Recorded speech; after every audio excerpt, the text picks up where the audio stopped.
Hello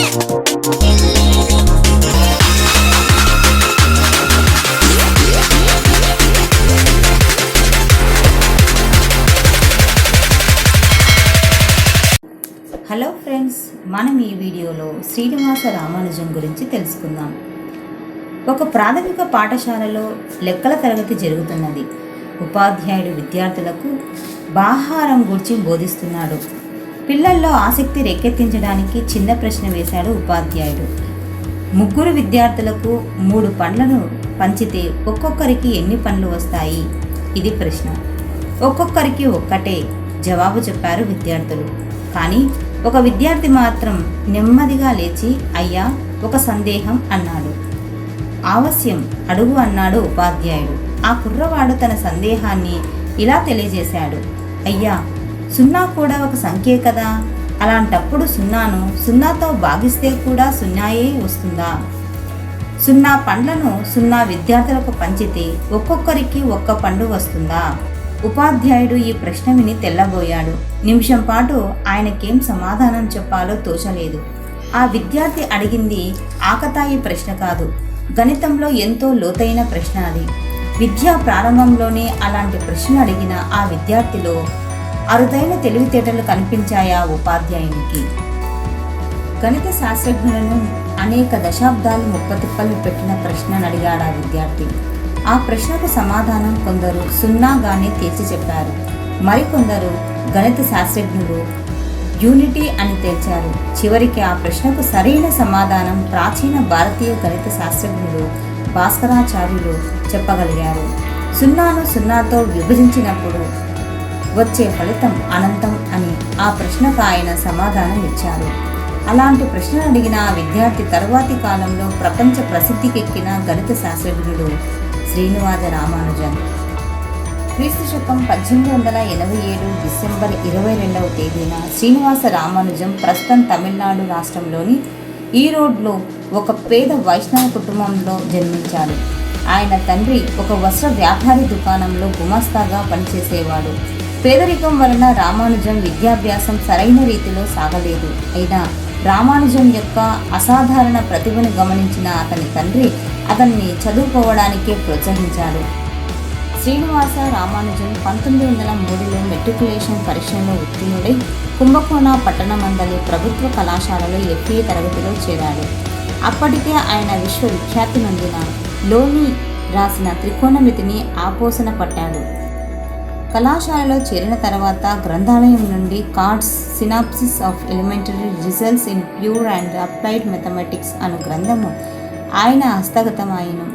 బీజగణితము, త్రికోణమితి, కలనము, విశ్లేషాత్మక జ్యామితి మొదలగు విషయాలకు సంబంధించిన 6000 సిద్ధాంతములు ఈ గ్రంథంలో రాయబడినవి. ఈ గ్రంథం రామానుజన్ మేధస్సుకు పదును పెట్టింది. కార్డ్స్ గ్రంథంలో చెప్పబడిన సిద్ధాంతములకు ఉపవత్తులు లేవు. అందువల్ల రామానుజన్ ప్రతి సిద్ధాంతములకు ఉపవత్తులను కల్పించుకుంటూ ఆ గ్రంథమును అధ్యయనం చేశాడు. దాని ఫలితంగా ఆయన మరికొన్ని నూతన సిద్ధాంతాలను రూపొందించాడు. గణితం పట్ల ఆసక్తి వల్ల రామానుజన్ ఇతర విషయాల అధ్యయనంపై శ్రద్ధ లేకపోవుట చేత FA పరీక్షల్లో ఉత్తీర్ణుడు కాలేక విశ్వవిద్యాలయం వారు కల్పించిన ఉపకార వేతనంను పోగొట్టుకున్నాడు. దీంతో దాదాపుగా రామానుజన్ యొక్క సాధారణ విద్య ముగిసినట్లుగానే చెప్పవచ్చు. రామానుజం పరిస్థితి ఆయన తండ్రికి ఎంతో విచారాన్ని కలిగించింది. తన కుమారుడు నిరంతరం సంఖ్యల ప్రపంచంలో మునిగి ఉండడం ఆయనకు తీవ్ర మనస్తాపాన్ని కలిగించింది. రామానుజం తప్పక మతి భ్రమణానికి లోనై ఉంటాడనే భావన ఆయనలో పాతుకుపోసాగింది. ఏదో విధంగా గణితం మీద నుంచి రామానుజన్ దృష్టి మరల్చాలనే ఉద్దేశంతో ఆయన రామానుజానికి వివాహం తలపెట్టాడు. రామానుజంతో 1909లో వివాహమయ్యే నాటికి ఆయన భార్య జానకి వయస్సు కేవలం 8 సంవత్సరాలు. వివాహానంతరం రామానుజం సమస్యలు మరింత ఉధృతమయ్యాయి. భుక్తి కోసం ఏదైనా ఉద్యోగం చేయడం అతనికి తప్పనిసరి అయ్యింది. భార్యను పోషించడానికే కాక గణిత శాస్త్ర అధ్యయనానికి కావలసిన కాగితాలు ఖర్చులకు కూడా ఆయన సంపాదించుకోవలసి వచ్చింది. చివరికి 25 రూపాయల జీతానికి ఒక గుమస్తా ఉద్యోగం సంపాదించుకున్నాడు.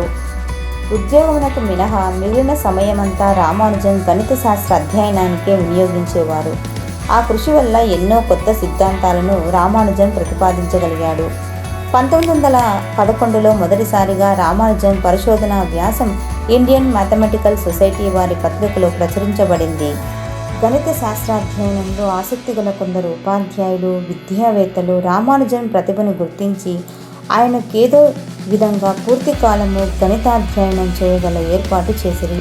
ఆ కృషి ఫలితంగా ఏ రకమైన పట్టాలు లేకున్నాను మద్రాసు విశ్వవిద్యాలయం ఆయనకు నెలసరి ₹75 ఉపకార వేతనంను మంజూరు చేసి ప్రోత్సహించింది.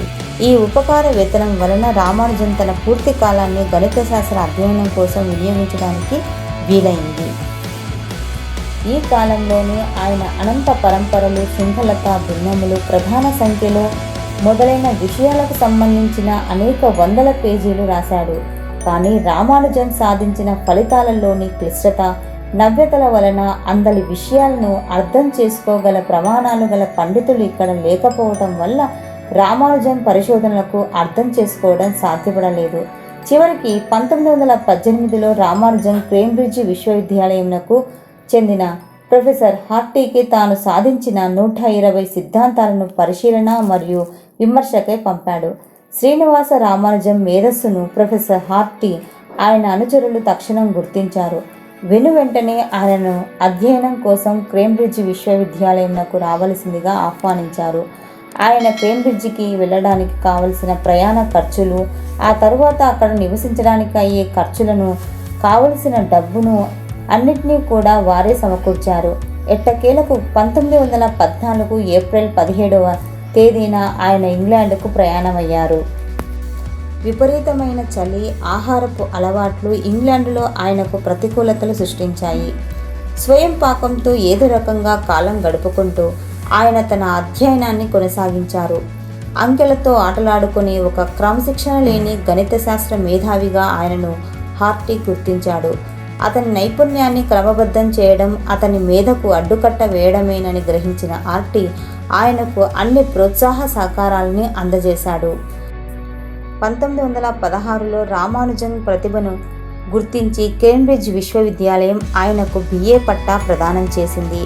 1918 ఫిబ్రవరి 28న రామానుజన్ కృషికి గుర్తింపుగా లండన్ రాయల్ సొసైటీ అతన్ని సభ్యునిగా ఎన్నుకున్నది. అప్పటికి ఈ గౌరవం దక్కిన భారతీయ శాస్త్రవేత్తల్లో రెండవ వ్యక్తి ఇతడే. తిరిగి అదే సంవత్సరం అక్టోబర్ నెలలో ఆయన ట్రినిటీ కాలేజ్ ఫెలోగా ఎన్నికయ్యారు. ఈ అరుదైన గౌరవం లభించిన తొలి భారతీయుడు రామానుజమే అనడంలో సందేహం లేదు. బీజగణితంలో అతను చేసిన కృషికి, అతని సిద్ధాంత వ్యాసాలకి ప్రపంచవ్యాప్తంగా మంచి గుర్తింపు వచ్చింది. ఆయిలర్, జాకోబీ వంటి ప్రముఖ గణిత శాస్త్రజ్ఞులకు ధీటైన మేధావిగా రామానుజన్ కీర్తింపబడ్డారు. ఇంగ్లాండ్లో పరిశోధనలు చేస్తున్న కాలంలోనే 1917 ప్రాంతంలో రామానుజన్ క్షయవ్యాధి బారిన పడ్డారు. ఆ వ్యాధి క్రమేపీ ఆయన ఆరోగ్యాన్ని క్షీణింపచేస్తూ వచ్చింది. ఆఖరికి 1920లో ఆయన స్వదేశానికి పంపివేయబడ్డారు. స్వదేశీ ఆగమనానంతరం మద్రాసులోని చెక్పేటలో ఓ గృహమందు నివసించుచు ఆయన వ్యాధిగ్రస్తుడై ఉండి తన పరిశోధనా అధ్యయనంను కొనసాగించారు.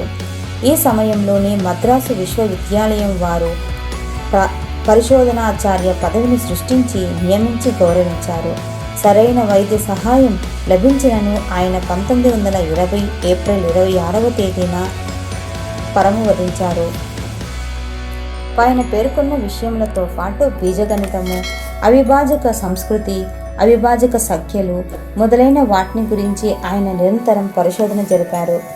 ఆయన తరువాత చేసిన సిద్ధాంతములు ఇప్పటికీ కొందరు గణిత శాస్త్రజ్ఞులకు కొరగాని కొయ్యలుగా ఉన్నాయి.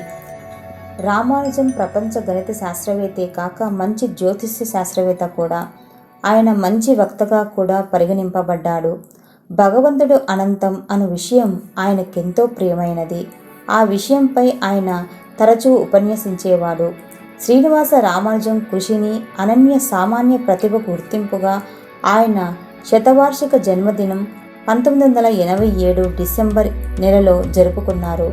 రామానుజన్ పరిశోధనలపై భారతదేశమంతటా కేంబ్రిడ్జ్ విశ్వవిద్యాలయం నందు, అమెరికా నందు కూడా ఉపన్యాసములు, చర్చలు జరిగాయి. రామానుజం స్మృతి చిహ్నంగా రామానుజం అవార్డు నెలకొల్పబడింది.